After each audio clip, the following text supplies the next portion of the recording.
Tester মিলে মানুষজন যাইতাছে আর আইতাছে।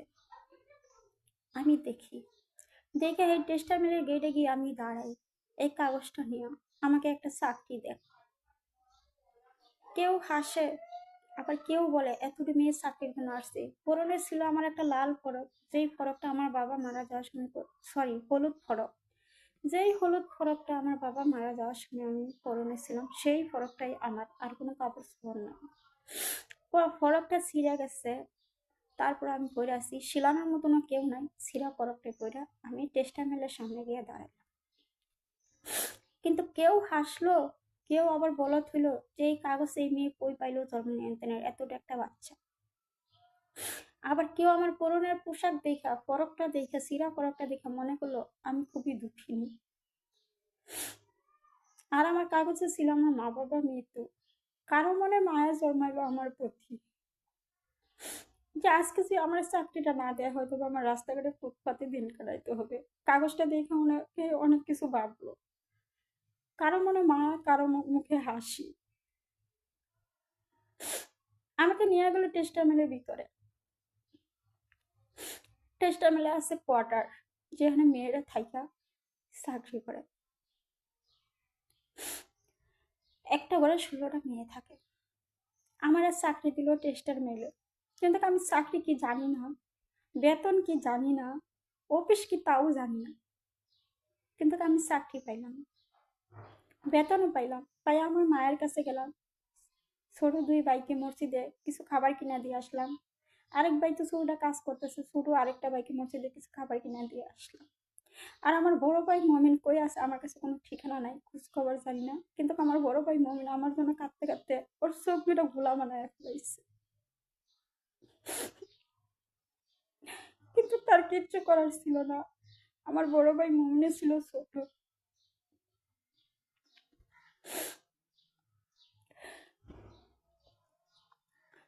তখন আমি টেস্টামেল থেকে বেতন পাই, চাকরি করি। এমনকি আমি টেস্টামেলে কোনো কাজও করতে পারি না, টেস্টামেলে কিংবা ফিনিশিংয়ের মেশিনও লাগ পাই না, যে রিকুন নামাবো রিকুন ধরাবো, কোনো কিছু লাগুর পাই না। এখন কোনো কাজই করতে পারি না। তারপরেও টেস্টামেলের স্যারেরা আমাকে মায়া করে রাইখা দিছে, আমি টেস্টামেলে কাজ করি। এখন আমি ঘুরা টুরা সব জায়গায় হাঁটি, এবং যদি পারি একটু টেস্টামেলের মেশিনের লাল বাতি জ্বলে একটু বন্ধ করি। এরকম ভাবে দিন কাটে। আবার স্যারেরা যদি কিছু ভালো মন্দ খায় আমাকে নিয়ে খাওয়ায়, খুব আদর করে। আবার চেষ্টা মিলে যেই কোয়ার্টারে থাকি, সেই কোয়ার্টারে আবার আমার পড়ার ব্যবস্থা, আরবি পড়া, বাংলা পড়া, এরপর আমার আমদ ফুর্তি সব কিছুর ব্যবস্থাই আছে, কারণ ওই করে 16টা মেয়ে মানুষ থাকে একসাথে, কোনো ছেলে মানুষ না। তো যখন টেস্টামেন্ট ছুটি হয়, আমার তো কোনো ডিউটি নাই, আমি এমনিতেই বেতন পাই, এমনিতেই থাকি ওইখানে। আমাকে টেস্টার মিলে কেউ আমাকে বাংলা বই কিনা দেয়, কেউ আরবি নুরানি কায়দা কিনা দেয়। কিন্তু আমি বাইসা নেই, আমি বাংলা বই পড়বো না, আমি আরবিটাই আগে পড়বো। কিন্তু মাঝে মাঝে আবার বাংলাও পড়ি, আরবির সাথে সাথে।